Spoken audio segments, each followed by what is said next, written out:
Capítulo 20 de Crônicas é um capítulo que eu domino de cor e salteado, porque eu tenho uma mensagem aqui que eu prego há 30 anos. Mas ontem Deus abriu minha mente através do Estevão Fernandes, e eu quero aproveitar para compartilhar para os irmãos.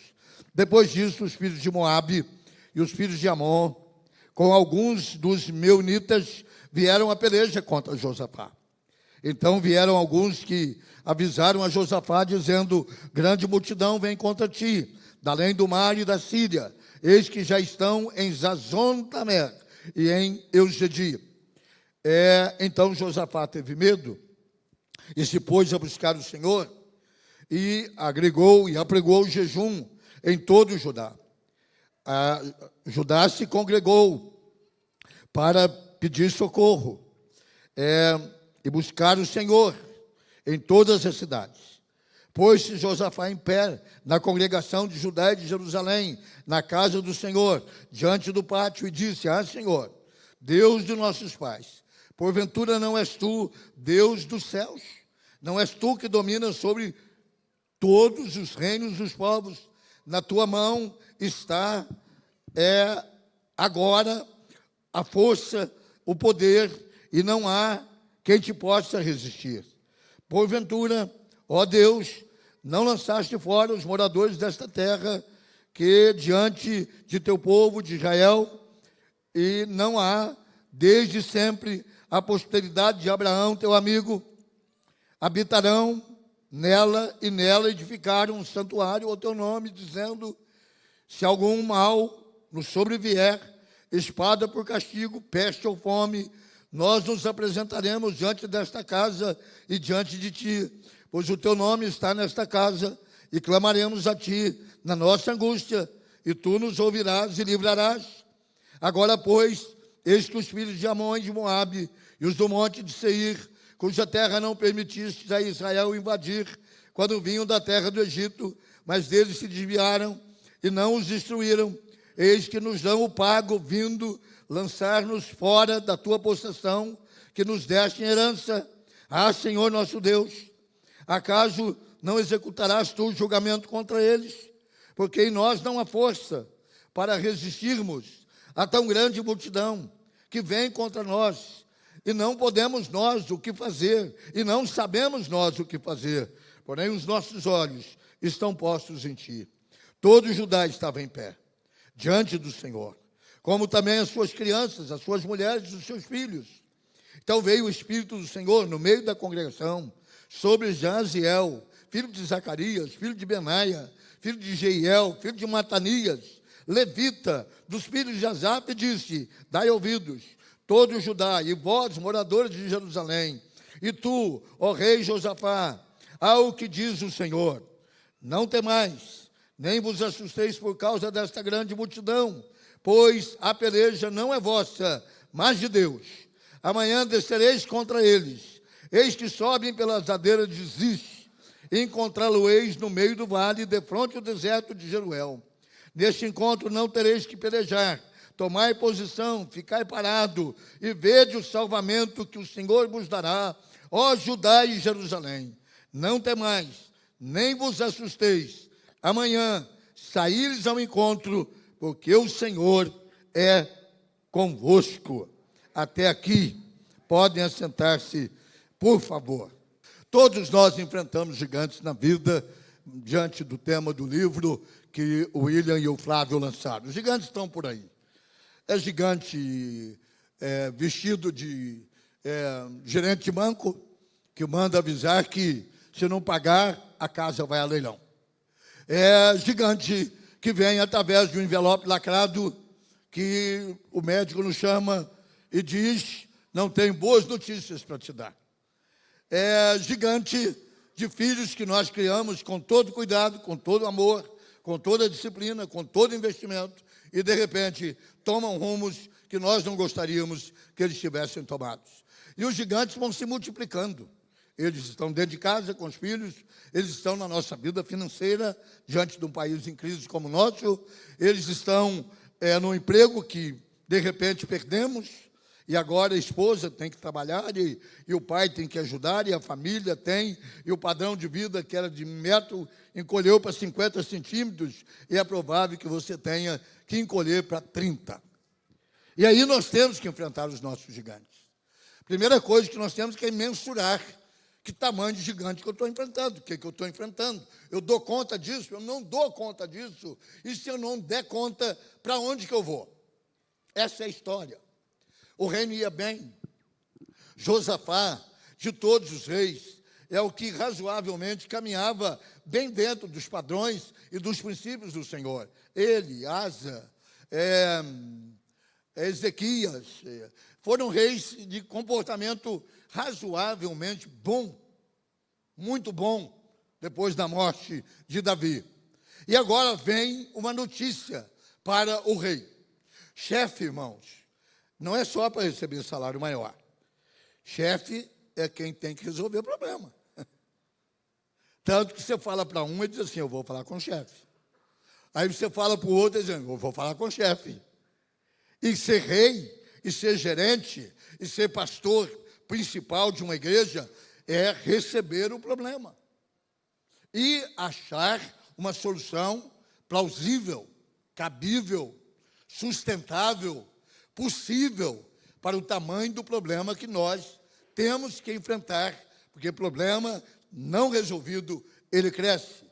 Os gigantes aparecem, você não precisa procurar gigante. De repente, ele estoura na tua casa. Minha filha está grávida, solteira, e ela não sabe de quem é. Estourou, irmão. Agora, o que você vai fazer? Aborto? Você não é covarde, você não é canalha. Entendeu? Você vai ao médico, olha, essa bolinha aqui, viu, Paulo? Essa bolinha, Paulo, viu? Não é nada, mas vamos tirar. Ué, porque se não é nada, por que vai tirar? Eu fui no dermatologista, hoje não vou ter uma aula de medicina aqui. Eu fui ao dermatologista para tomar o banho, eu esfreguei a toalha numa verruga, a verruga sangrou. Eu peguei toda a pomada que eu tive em cima, botei em cima para parar de sangrar.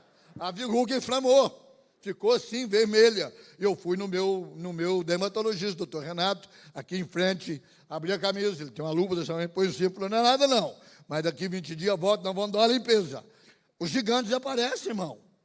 Quer você queira, quer você não queira, os gigantes aparecem. Como enfrentar essa situação? Deixa eu passar aqui rápido, quase que pincelando.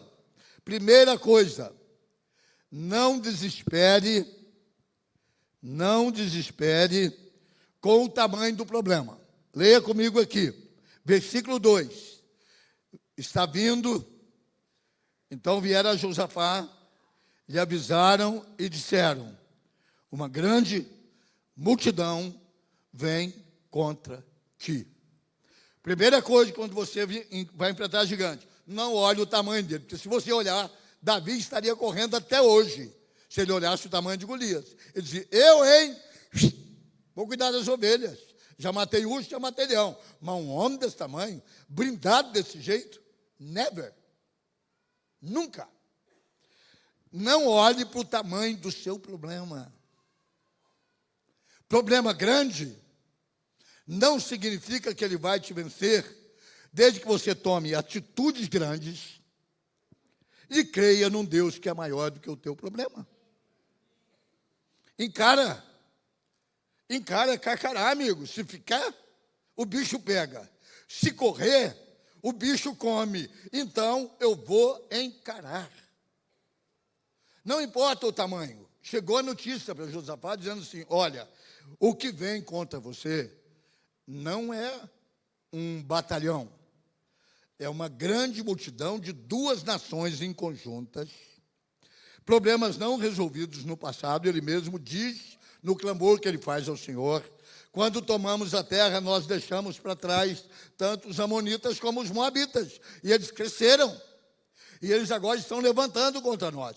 Normalmente, os gigantes da nossa vida são problemas que não foram resolvidos na época certa. Concorda comigo ou não? Você deixou crescer. Você demorou demais. Você deixou a coisa ir além das possibilidades. E aquilo que era fácil de matar, na casa que nós moramos, tem um terreno muito grande ao lado, aqui no Alto do Taquaral, e nós nunca tivemos problema com ratos, porque ratos tem em todo lugar. Mas aí começou a aparecer um bicho lá em casa, Que a luz falou, não é rato, é grande demais. Não, mas não pode ter outro bicho aqui. Deve ser gambá? Não, gambá não é, porque gambá deixa o cheiro. Gambá, onde ele passa, fica o cheiro do gambá. Aí eu armei minhas arapucas de Minas Gerais e eu peguei um bicho que eu não conhecia. Saruê. Você sabe o que é saruê? Saruê é um rato que fica desse tamanho.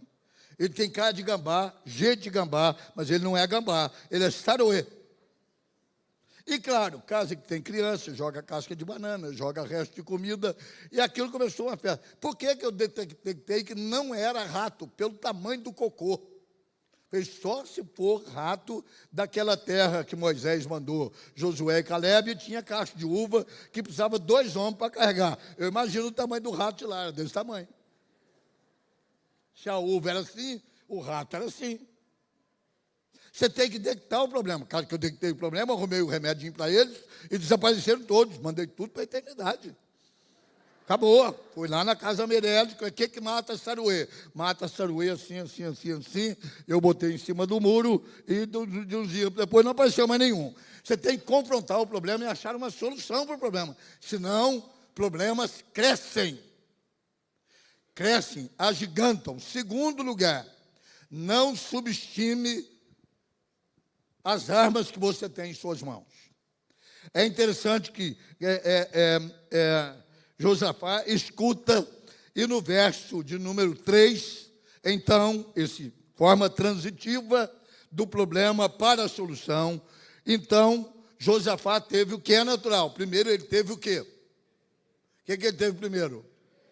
Por quê? Porque tudo que é inusitado para nós gera, a priori, medo. Natural. Você pode ter tomado 50 vacinas, mas cada vez você fala assim, mas não pegou nada, mas por que você fez assim? Mas preventivo, porque vai doer mesmo, eu sinto antes, acabou. Cada um sente do seu jeito. Defesa. Primeira coisa que ele teve foi medo, porque medo não significa covardia. Na psicologia, medo é defesa. Você faz assim. Não é porque você tem um pescoço flexível que quando você entra na avenida, você faz assim, e faz assim, e faz assim, e faz assim. Não é? É defesa. Medo não significa há medo que é pecado. Esse gera morte. Mas o medo de defesa. E ele pôs-se então a buscar o Senhor e a pregoar um jejum sobre toda a nação. Verso 12 diz que ele congregou o povo todo e pediram socorro ao Senhor. Segundo lugar, quando você enfrentar uma situação que ela foge do teu controle, não a aumente. Segundo, busque ao Senhor, ore. Oração ainda é a solução. Não tem outra solução melhor do que a oração. Comece a orar, busque ao Senhor, use todos os elementos da fé. Peça a oração. Ele chama a nação para orar. Ele chama a nação para jejuar. Há pessoas que perdem a batalha porque enfrentam sozinhas. A batalha que nós não podemos enfrentar sozinhos. Ele tem que chamar os amigos. Gente que crê no que nós cremos. E nós fazemos ciclos de oração. Nós fazemos correntes de oração. Nós fazemos parcerias de oração.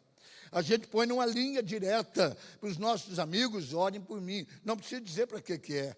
O bom amigo não pergunta pela descrição da boa amizade. Eu nunca pergunto para uma mulher que diz para mim, eu operei. Eu nunca perguntei do quê. Isso é pergunta que não se faz para uma senhora. Isso não é da tua conta. Você entendeu? Ela diz assim, pastor, ore por mim porque eu operei. Irmã, eu não vou operar do quê? Se eu fosse mulher, eu diria, pastor, não é da tua conta. Não é da tua conta, eu estou pedindo oração. O senhor não é médico, o senhor é pastor. O senhor só ora por mim. Faz uma parceria de oração. Não tenha vergonha de pedir oração. Eu já estive num culto na década de 60, eu era menino, havia um pastor da nossa igreja que era padre, chamado Buchoa Cavalcante. Ele era desentendido com outro pastor que veio da igreja metodista, chamava Josué Dornelas. E o Josué Dornelas, um dia no púlpito, disse assim, eu estou sentindo que eu devo orar pela vida do pastor Uchoa. O senhor levantou e disse assim: vai orar para a tua família, porque eu não estou precisando da tua oração, não, viu? Olha para a tua família. Irmão, o pastor não falou nada, só disse que está precisando de oração. O homem ficou bravo, ele devia ter cachorro escondido na casa. Tinha saruê na casa dele. Estava cheio de saruê. Porque se alguém dizer: pastor, eu estou orando para o senhor, eu digo: graças a Deus, ora mais. Põe mais gente orando, porque quanto mais oração, melhor. Ele pôs o povo para orar, ele pôs o povo para buscar Deus. Terceira coisa, que eu quero, são 5, 6, fique firme. O problema é grande. A oração faz efeito. Fique firme. No versículo de número 5, diz que Josafá pôs-se em pé. Presta atenção numa coisa que eu vou dizer. Não arreie. Será que eu estou comunicando que eu não arrear? Sabe o que é arrear ou não?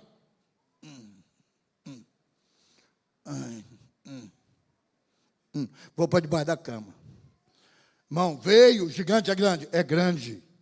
O povo que levantou contra você é grande? É grande. A situação que você está enfrentando é grande? É grande. Mas você está orando para um Deus grande. Estou orando para um Deus grande. Então fique de pé.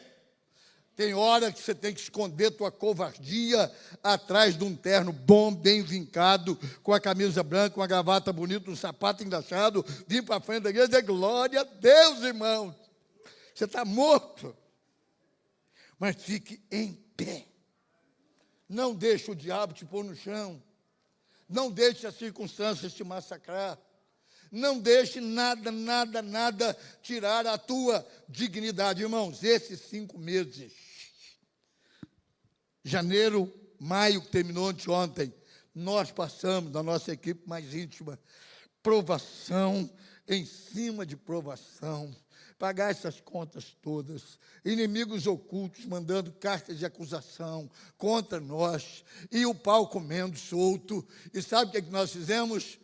Pastor Ernesto deu-me uma frase que ela é de Tozer: não se defenda.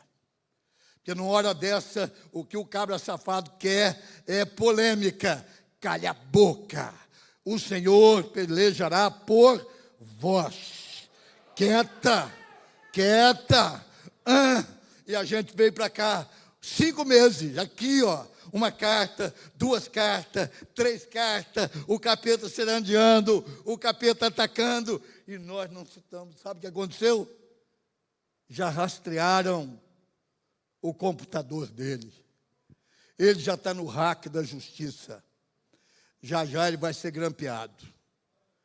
Entenderam? Porque é assim que funciona a lei hoje. É crime. É crime. Um malandro em São Paulo atacou um casal de brancos que adotou uma filha negra. Eram atores, os pais adotivos. A batalha do Senhor, amigo. Você não tem que ficar preocupado porque fulano fala. Ninguém chuta cachorro morto. Entendeu? Vocês lembram do Mané Falaó em Campinas? Quem lembra? Quem não lembra do Mané Falaó? Sabia que o Mané Falaó morreu? Ninguém soube. Sabe por quê? Cachorro morto ninguém sabe. Mané Falaó. Mané Falaó, mas só para menino, nem para homem não falava ó, não.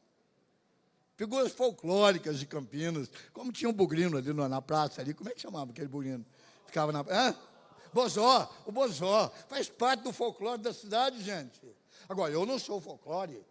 Quer falar de mim? Me encara, cara. Não tem calça? Sai da frente. Porque para falar de mim tem que ter calça. Se não tem, não tem problema. Não dimensione o problema além do que ele é. Permaneça de pé. De pé. Chegava sexto dia, paga o quê? Paga o que não pode para cartório. Paga. Paga o quê? Paga os de longe, os de casa nós vamos receber depois. Paga quem? Paga os mais... E foi difícil em fevereiro, foi muito mais difícil em março, foi terrível em abril, mas maio já sobrou 50 mil reais. Os irmãos estão entendendo como é que é? Você enfrenta de pé. Nada de curvar, nada de vir para cá, para frente da igreja, dando uma de Maria concebida sem pecado. Vou embora, vou desanimar, eu trabalhei 38 anos para você, tem um cara falando mal de mim, ele que vai para o inferno. Entendeu? Direto, sem precisar de inspetoria. Aí já vai direto para os quintos infernos. Acabou. Porque se você não deve, se você não tem que ver com a coisa, a única coisa que me magoou profundamente foi ter falado do meu filho morto. Fala dos vivos. Porque o meu filho morto, se estivesse vivo, pegava o cara pelo pescoço, nós sabemos que é. Pegava ele pelo pescoço, tirava a língua dele inteira. Acabou. Mas nós, pastores, eu e o pastor Flávio,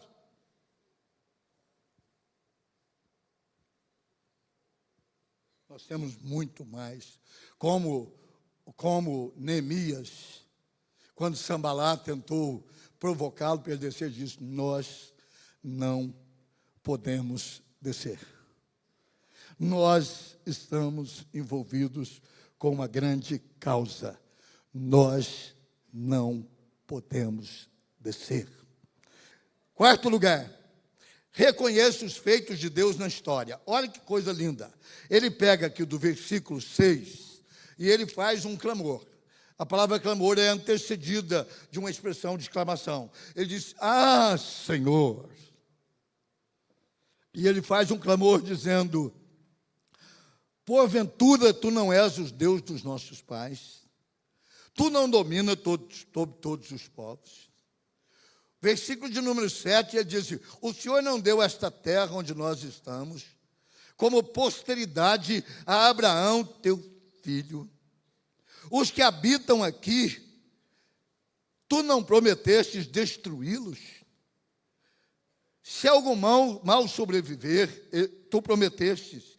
Se alguma espada se levantar contra ti, se peste ou fome vier contra vós, vocês virão diante desta casa, o templo de Salomão, pois o teu nome está nesta casa, e clamaríamos a ti, e tu ouvirias e nos livrarias. Agora, pois, Senhor, os filhos de Amon e de Moabe estão, estou enxugando, pegando no nosso pé, e estão dizendo que vão acabar conosco de hoje para amanhã. Cada vez que você tiver uma aprovação, olhe os últimos 10 anos, o que Deus fez na sua vida.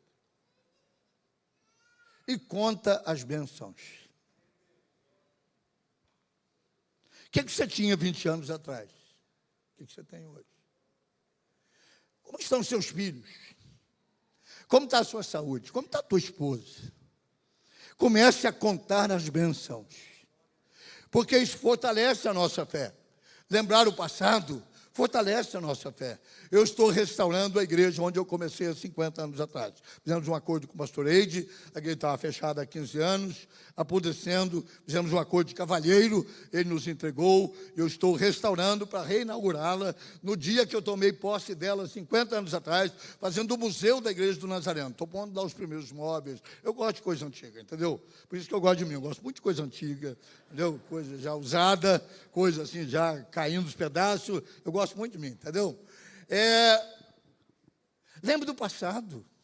Para a minha catedral de Campinas, eu me lembro, pastor André, naquela reunião de examinar para receber as licencinhas de vocês, eu também passei por ela. Eu me lembro que em 1966 ou 7, eu fui o pastor lá nessa época, Roger Mays, que era o intelectual da igreja, ele estava sentado numa roda que só tinha americano, Mosteller, Kratz, Gates, Collins, Crack e Mays. E o Roger Mays aprendeu português melhor do que todos eles, perguntou para mim: Aguiar, tinha naquela época 4 igrejas do Nazareno em Campinas. Qual é a melhor igreja do Nazareno de Campinas? Eu falei: Nova Europa. Ele falou: por quê? Porque eu estou pastoreando lá, irmão. Se eu não achar que a igreja que eu estou pastoreando não é a melhor igreja de Campinas, ela não vai para frente. Ele disse assim: quem vai para frente é você. Porque eu não disse que era a igreja central. Que sério, frente de vidro, cheio de missionário com terno e gravata. Eu estava lá no meio dos meus pretinhos, catarrento. Ó. Qual é a melhor igreja do Nazareno da cidade? Eu falei: Nova Europa. Ele falou: resposta certa. Não deixe que o gigantão, o grandão, o poderosão venha para cima de você. Fique em pé e lembre o que Deus já fez. Como diz o velho hino: Eu sou mala Só posso cantar nessa altura, porque o ouvido aceita. Conte ao somalas, diz-lhe de uma vez, e hás de ver surpreso quanto Deus já fez. Quantas bênçãos, e some. Quantas bênçãos, junta tudo, e soma. E ao somá-las, diz-lhe de uma vez, e verás surpreso o quanto Deus já fez. E se Ele fez, Ele vai continuar fazendo muito mais, muito mais, muito mais. Quinto, penúltimo lugar, não se apresse, aguarde o tempo de Deus. Veja aqui no verso de número 16. Há aqui uma conversa boa entre Deus e ele. Deus levanta um profeta no meio da congregação, que não era profeta, era adorador, ele era alguém da tribo de Asaf, mas Deus diz assim para ele: amanhã, descereis contra eles na ladeira de Ziz, e encontrá-lo-eis no fim do vale, defronte do deserto, o deserto de Jeruel. Amanhã. Esse é aquele tipo de coisa que quando você está muito ansiado, você não aguenta esperar o outro dia, não é verdade? Se Deus pode fazer assim, as coisas acontecem, porque Ele fez tudo certo, Ele viu que era grande, Ele orou, Ele viu que Deus era grande, Ele confiou, Deus disse, mas vai ser amanhã. Sabe por quê? Deus espera. Quando Ele disse assim, espera. Por que Jesus levou 4 dias para chegar na casa de Lázaro? Ele não podia de lá dar uma palavra. Ele deu uma palavra para o filho do centurião. O centurião nem foi lá, ele nem foi lá. E o menino ficou curado. Jesus podia declarar, Lázaro está curado. Lázaro levantava. Mas Deus quer aumentar a bênção. Às vezes o amanhã deixa para depois, irmão. Amadureça mais um pouco. Deixa o problema ficar maior. Porque quanto maior for o problema, maior vai ser a bênção. Amanhã, de manhã, pode ser ou não? Vou pedir um café para nós dois. Se é Deus cantando para Josafá, vai rapaz, amanhã, vamos lá, põe aí na vitrola, amanhã, de manhã, vou pedir um café para nós dois, e você vai ver para onde vão esses caras. Espera o tempo de Deus, cara. Deus não atrasa. Mas também Deus não se adianta. Ele não se adianta porque você não estava pronto para receber a resposta. Ele não atrasa porque Ele sabe o seu limite. Deus chega na hora certa. Deus chega na hora certa. Diga comigo. Deus chega na hora certa. Aleluia. É certa. Não importa o tamanho do gigante que você confronta. Verso de número 15 diz o seguinte. Segunda parte, diz o Senhor, não temais, palavras fortíssimas, não vos assusteis por causa desta grande multidão, pois a peleja não é vossa, mas de Deus. Acabou. Quando isso acontecer, tome posse de que a batalha não é tua, a batalha é do Senhor. O gigante é grande, a dificuldade é grande, o problema é grande, mas Deus é maior. E o Senhor tomou a batalha, fez um negócio lá no meio dos dois exércitos, os amonitas e os moabitas. Eles se desentenderam, brigaram entre eles, um comeu o outro comeu o outro, um matou o outro. Josafá, amanhã de manhã, levanta, olha, e não tinha um soldado vivo, nenhum, não sobrou um para contar a história. E ele levou 3 dias ajuntando as bênçãos. Diz a Bíblia, no termo desse texto, que Josafá chamou aquele lugar de o Vale da Vitória. Porque eles ficaram 3 dias ajuntando os despojos. Roupa, espada, ouro, prata, tudo que sobrou. As mulheres vinham como escravas.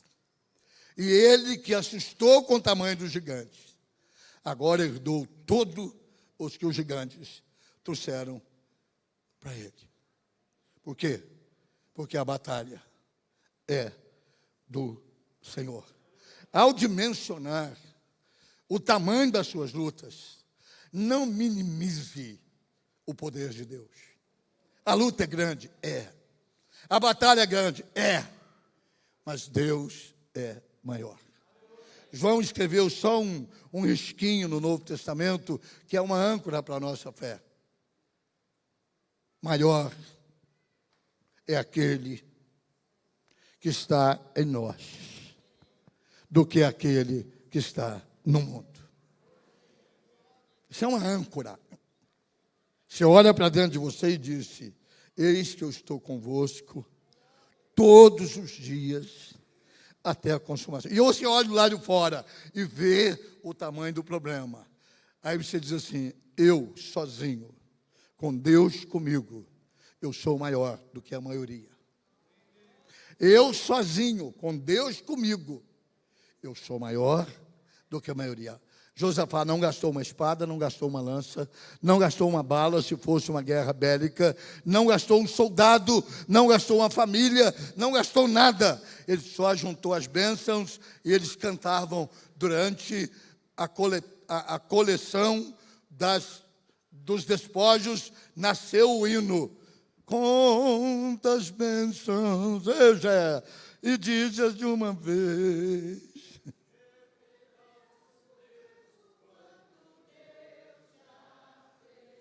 Vamos. Quantas bênçãos, e dize-as de uma vez, e verás surpreso quanto Deus já fez. Para Ele, ó, glória a Deus, glória a Deus, glória a Deus.